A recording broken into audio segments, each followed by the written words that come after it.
Ada yang sakit. Apakah sakitnya itu karena Allah menghapus dosanya atau karena Allah mengangkat derajatnya? Kita tak tahu. Maka kita husnuzan aja sama Allah. Maka kita tak boleh mengatakan dengan orang sakit, banyak betul dosa kau. Itu mungkin. Boleh jadi dosa dia tak ada. Lalu kenapa dia sakit-sakitan terus? Karena Allah mau mengangkat derajat dia dengan kesabaran yang luar biasa. Ada 3 kemungkinan. Pertama, mungkin kita sakit karena kita banyak dosa, Allah mau cuci kita.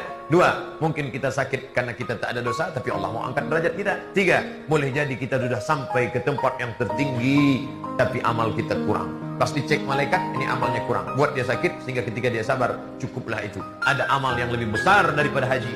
Amal lebih besar daripada puasa. Apa dia? Sabar. Innama yuwaffas sabiruna ajrahum bighairi hisab. Orang yang sabar menerima ujian Allah, maka dia akan diberikan balasan bighairi hisab. Penyakit tidak selamanya kutukan. Kalau ada orang baik, sakit bukan kutukan. Sakit itu adalah cara Allah untuk membersihkan dosa-dosanya. Dulu sebelum saya hijrah, ketika masih makan riba, ketika masih berzina, ketika masih minum khamar, badan saya sehat. Tapi kenapa setelah hijrah, setelah pindah ke bank syariah, setelah ikut pengajian, kenapa justru sakit? Mana pesan ustadz yang mengatakan kalau dekat dengan Allah bahagia? Allah membersihkan dosa-dosamu dengan penyakit. Nabi yang menjelaskan demikian. La yusibul mu'min min nasabin wala wasabin wala saqamin.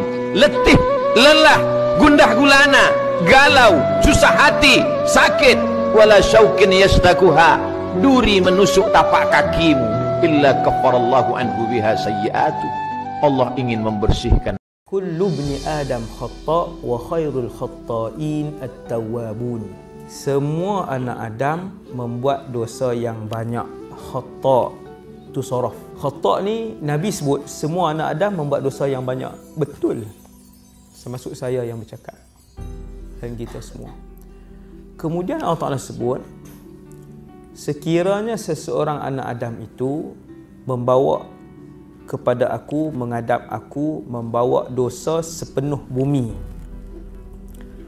bersusun-susun sampai ke langit, kemudian dia bertaubat kepada Allah, kemudian aku, iaitulah Allah, akan membawa juga pengampunan sebanyak bumi yang bersusun-susun sampai ke langit, pengampunan dan rahmat.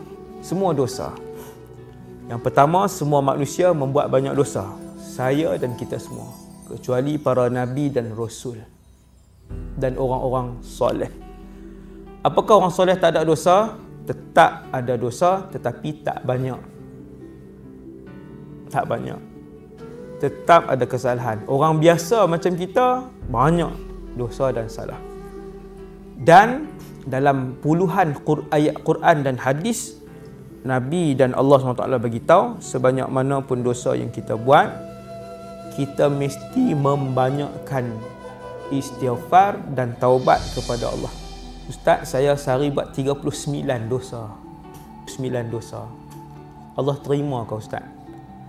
Sekiranya tiap-tiap kali buat itu kamu menyesal dan berazam untuk tidak kembali, maka Allah akan terima taubat kamu.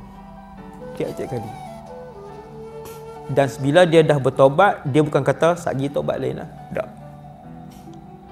Memang dia bertaubat tu, dia berazam, ya Allah tak buat dah. Tapi bila esok dia jadi lemah, dia buat. Kemudian dia bertaubat semula, bersungguh-sungguh. Bukan main-main, memang dia bertaubat semula. Walaupun sehari 80 kali taubat, Allah tetap terima. Boleh jadi hari yang sama, ke 67 kali dia bertaubat, kemudian dia mati. Maka Allah akan ampunkan dosa dia dan bersihkan dia seperti hari dia dilahirkan. Taubat nasuha.